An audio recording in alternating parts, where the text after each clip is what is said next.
Olá, tudo bem? Bom, dando continuidade, ao tema, o contexto que a gente estava abordando aqui a respeito de timidez e de fobia social. Hoje a gente vai abordar um tema bem interessante para quem é pai, mãe, quem é educador, trabalha com crianças, professores, para quem trabalha em escola, tá? Não só pais e professores, mas para aqueles que são cuidadores, avó, tio, madrinha, padrinho, todo mundo que cuida de criança. A gente vai falar sobre fobia escolar, tá?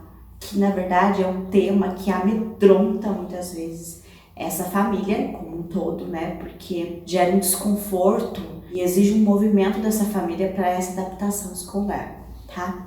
Bom, e antes da gente começar, a abordar esse tema, se você não é inscrito no canal, se inscreva aqui no canal, tá joia? Se você gostar do vídeo também, deixa aqui o seu like pra gente e compartilha esse vídeo. Eu acho que hoje é um tema que vai ser de muita valia para todo mundo que tem criança dentro de casa, que convive com alguma criança, tá? Então vamos lá. O que é a fobia escolar, gente? É aquele medo exagerado de ir para a escola. E é muito importante, é necessário que esses pais, esses cuidadores, até mesmo os professores, eles estejam atentos aos sinais que essa criança vai dar, tá joia? Porque assim, muitas vezes essa criança, gente, ela é criança, então assim, ela não vai saber verbalizar para mim exatamente o que anda acontecendo com ela, exatamente o que ela sente, as emoções dela, tá? E o que é comum de acontecer com a criança? Como ela não tem condições de expressar tudo isso verbalmente, ela vai dar outros tipos de sinais. Então assim, geralmente ela tem dores físicas, tá? A criança começa a ter muita dor de barriga e assim, essa dor de barriga que elas falam, elas não conseguem determinar em qual local da barriga. Eu não sei, vou falar algo aqui que talvez vocês se recordem. Quando a gente é criança e a gente tá ansioso porque alguma coisa vai acontecer, a gente tem uma tendência a sentir uma dor na barriga, e quando a gente é adulto também, a gente fica ansioso porque alguma coisa vai acontecer, porque o que acontece? O que é a ansiedade? É um estado de alerta. E esse estado de alerta reflete no meu corpo está em estado de alerta, a criança também sente a mesma coisa. Então ela vai ter dor de barriga, que não vai saber definir se é mais no estômago, se é qual parte da barriga, que está doendo. Ela vai ter muitas vezes, quando a gente está falando de um caso mais grave, vão ter crianças que vão ter vômito, que vão ter diarreia, que vão ter febre, tá, gente? Então, assim, são sintomas sérios, É óbvio que se você é pai, se você é cuidador, eu gosto de ressaltar isso, tá? O cuidado, porque assim, a ideia desse vídeo é te informar a respeito da fobia escolar, porém nós não podemos descartar questões fisiológicas, ok? Se essa criança, e quais são os sinais? Exemplo, a criança tá bem, ela chegou da escola e tá tudo bem, ela brincou, ela fez tarefa e tal, não sei o quê. Deu 9 horas da noite e aí muitas vezes o pai falou, olha, vamos deitar, vamos dormir, vamos arrumar a mochilinha porque amanhã tem escola. Aí passou 20 minutinhos, a criança está com febre. Percebe? Eu preciso ir observando essas questões, essa constância. Sempre quando eu toco no assunto escola, a criança fica assim. Então pode ser que seja fobia escolar. Agora não, Patrícia, não é assim, a criança já acordou com febre e ficou 3 dias assim, e a gente levou ao médico e era outra coisa. Passou esses 3 dias, voltou à rotina normal, tal, porque veja bem, nem sempre uma criança que não gosta, que tem preguiça de ir para a escola vai ter a fobia escolar, tá, gente? Não necessariamente. Pode ser que, veja bem, geralmente a criança que tem fobia escolar não vai querer ir para a escola, mas não necessariamente uma criança que não queira ir para a escola também tem fobia. Eu preciso separar isso, porque senão eu vou generalizar demais. Toda criança que não quer ir para a escola tem fobia. Não é assim que funciona, tá? Esse é um ponto. Outra coisa, não vamos também generalizar tudo como tudo é psicológico. Se essa criança está sendo reincidente em ter febre, ter dor de barriga, ter vômito, é muito importante que esses pais procurem um médico, procurem um pediatra, tá? Façam exames necessários para essa criança, porque isso ajuda até o próprio psicólogo quando a gente atende crianças nessas condições. Porque eu preciso eliminar qualquer possibilidade de existência ali de alguma condição fisiológica, tá? Eu eliminei tudo. Patrícia fez todos os exames, o médico examinou, não tem nada, a criança não tem nada fisiológico. Aí sim, tá? Por quê? Se eu não tenho esse hábito, né, essa atitude, essa criança realmente pode ter alguma coisa fisiológica. E eu tô achando que não, é porque ela tá ansiosa porque é pro psicólogo. Não, a gente precisa ter esse feeling, entendeu? De que, peraí, nós somos um todo, né? Nós não somos só mente, só cérebro, né? A gente é mente e corpo. E as duas coisas estão integradas. Se o meu corpo tá ok, o meu mental também vai estar, ok? Então, é importante, né, que a criança, ela tenha, seja feita essas avaliações com ela. Depois disso, eliminou toda a questão fisiológica, biológica, realmente é psicológico isso, é uma fobia escolar. Eu preciso investigar se aconteceu alguma coisa nesse contexto escolar, tá? Preciso lembrar que nós somos seres subjetivos, ou seja, a experiência de ir para o colégio para cada criança vai ser diferente. Eu vou ter aquela criança que vai se adaptar super bem, eu vou ter aquela criança que ela já é comunicativa por si só, então ela conversa com todo mundo, ela dá risada, ela interage com os amigos, e eu vou ter aquela criança que ela já é mais retraída, ela é mais na dela, ela gosta de fazer as coisinhas no tempo dela. E aí eu vou ter que avaliar esse contexto, tá? A maneira como essa criança foi abordada pela professora, pelos cuidadores da escola, pelos colegas, tá? Se não aconteceu nada ali, então eu tenho que investigar muita coisa, tá?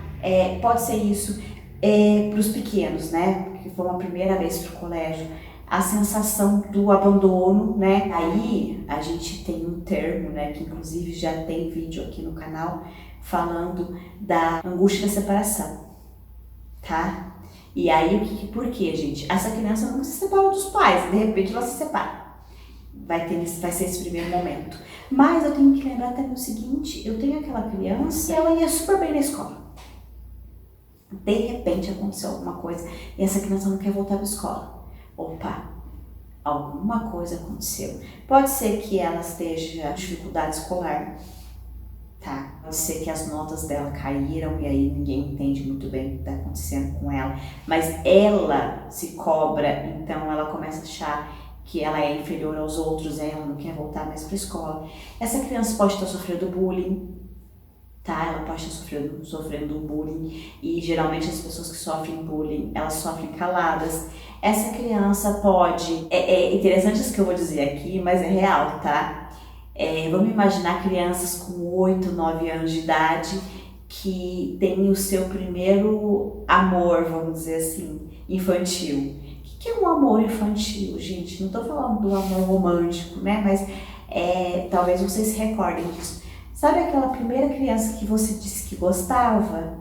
Então, há crianças que vão sofrer com isso. Por quê? Porque eu fico com tanta timidez, com tanta vergonha de encontrar a pessoa, né, que eu acredito que eu gosto, que eu vou ter sintomas, dor de barriga e tal, e aí eu começo a querer evitar a escola, porque eu tenho vergonha, eu não sei, eu me sinto tão inadequado que eu não sei como me comportar perto daquela criança, daquela menina, daquele menino, tá? Isso também é comum. E aí entra um ponto importantíssimo que os pais precisam entender. É óbvio que a gente vai dizer que criança não namora, mas a gente precisa entender o seguinte, criança não namora, é óbvio, tá? Não é uma apologia aqui para que isso ocorra, mas assim, não é porque a criança não namora que a criança não tem sentimento. Ela pode começar a estar percebendo que é a primeira vez que ela sente algo diferente. Eu não estou falando de atração sexual, estou falando de emoções mesmo, tá? Eu sinto algo diferente por aquele coleguinha e eu não sei lidar com aquilo ali, tá? E aí a gente diria assim, a criança que já tem mais facilidade para lidar com isso é aquela criança que assim, eu gosto, exemplo, O Joãozinho que gosta da Mariazinha, né? Ele tem mais facilidade para lidar com isso. O que ele vai fazer? Ele vai ser aquele menino que ele vai comprar uma bala, ele compra uma Maria também. Entendeu? Ele vai para a escola e ele passou no meio do caminho, ele viu uma florzinha, ele vai pegar a florzinha, vai levar uma para a professora e uma para Maria. Esse aí ele consegue lidar com as emoções dele, né? De tudo isso que ele sente e expressar dessa forma, tá? E tem crianças que não. Tem crianças que vão ter uma dificuldade enorme, só que ele sente. E ele ainda não consegue expressar aquilo que ele está sentindo, tá? Então existem N motivos.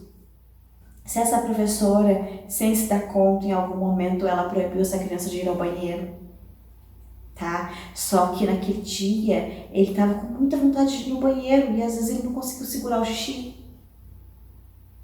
Que parece uma coisa boba, mas não é, gente. Porque eu preciso lembrar o seguinte, nós adultos temos dificuldade de lidar com as nossas emoções, imagina as crianças, tá? E isso pode refletir. E aí é um ponto muito importante, gente, vocês que são pais, vocês que são professores, cuidadores, educadores, preciso lembrar que essa criança, ela ainda está no processo de aprender a lidar com essas emoções.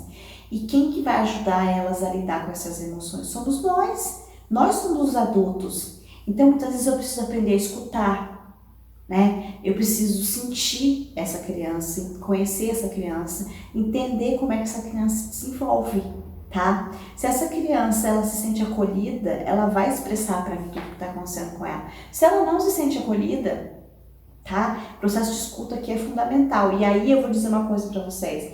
Em alguns momentos, a escuta clínica, né, de um profissional psicólogo, ela vai se fazer necessária? Vai, é óbvio. Mas assim, se você é pai, se você é cuidador, se você é educador, você precisa também trabalhar a escuta. Porque nós vivemos num tempo de uma loucura tão grande de dar conta, porque o tempo é muito corrido e tal, que a gente não escuta o que a criança está falando pra gente. Muitas vezes essa criança está falando coisas pra mim, ó, ela tá me dando sinais, ó, há tempos que algo não tá legal com ela. Só que eu não tô prestando atenção. Não é o meu foco, e aí a criança fala, às vezes eu não estou escutando, então, né? Então, a ideia desse vídeo é esclarecer para vocês o que é a fobia escolar, tá? E que gera um sofrimento psíquico realmente nessa criança se sentir pânico, desespero de ter que ir para a escola, tá? Não é, muitas vezes, não é birra, não é manha, não é frescura, certo? Ela realmente tem um sofrimento, e eu preciso lembrar que quando essa criança ela não é cuidada diante dessa fobia escolar, isso vai refletir no rendimento escolar dela pro resto da vida, tá? Na evasão escolar, porque a hora que ela sentir que ela pode não ir mais, né? Porque enquanto são pequenininhos, os pais levam. Mas vai chegar uma hora que se isso gera um sofrimento tão grande nela, que ela vai paralisar, tá? Então é importante a gente entender o cuidado que a gente tem que ter com a base, certo? Com a estrutura dessa criança. Esse acolhimento, essa escuta, né? O entender por que não quer vir na escola, aconteceu alguma coisa, a tia falou alguma coisa, teve alguma coisa que te deixou triste, né? Aprender a conversar com a criança falando sobre as emoções, tá? A gente tem mania de não falar isso com a criança, né? Que tipo de emoção que você tá sentindo, né? Você tá triste, você tá aborrecido, você tá bravo, você tá se sentindo inseguro, certo? E aí eu vou trabalhando, porque as crianças falam, gente. Eles falam tudo pra gente. Eu vejo aqui no consultório. Depende da maneira como eu abordo isso, tá? Bom, é isso. Eu espero que tenha ficado claro para vocês. Eu espero que tenha ficado um vídeo esclarecedor mesmo para poder ajudar esses pais. Nós estamos vivendo um momento de pandemia onde essas crianças não estão indo para a escola, mas essas crianças vão voltar para a escola. E como que vai ser esse voltar para a escola, né? Muitas crianças vão ter que fazer processo de adaptação tudo de novo, porque eu gostei de ficar em casa, principalmente a criança que já tem fobia escolar, né? Eu gostei de ficar em casa, porque em casa eu tô com minha mãe, eu tô com meu pai, agora eu vou ter que deixar eles aqui, eu vou ter que fazer esse processo de romper tudo de novo, voltar para a escola. Como é que vai ser isso? E se você é pai, é mãe, é cuidador, é professor, professora, e tá vendo esse vídeo, nós já estamos, né, praticamente em setembro, outubro, novembro, nós já estamos no final do ano. Ou seja, o retorno das aulas, né, o ano de 2021 praticamente já está aí. é interessante, às vezes, a gente se preparar com uma certa antecedência para que eu possa acolher essa criança. Tá joia? Então é isso. A ideia do vídeo era essa, era esclarecer, eu espero que isso tenha acontecido. E se por um acaso, gente, você tem alguma vivência que você acha que é interessante expor pra gente, que vai agregar aqui pra gente, ou se você não quer comentar no vídeo e quer falar alguma coisa com a gente, quer algum suporte, né? Tem os nossos contatos aqui embaixo, a gente tem o Instagram também do canal e o meu profissional, vai estar todas as instruções aqui embaixo, né? Os locais para vocês encontrarem a gente, é só entrar em contato. Tá bom, gente? É isso, beijinho, até o próximo.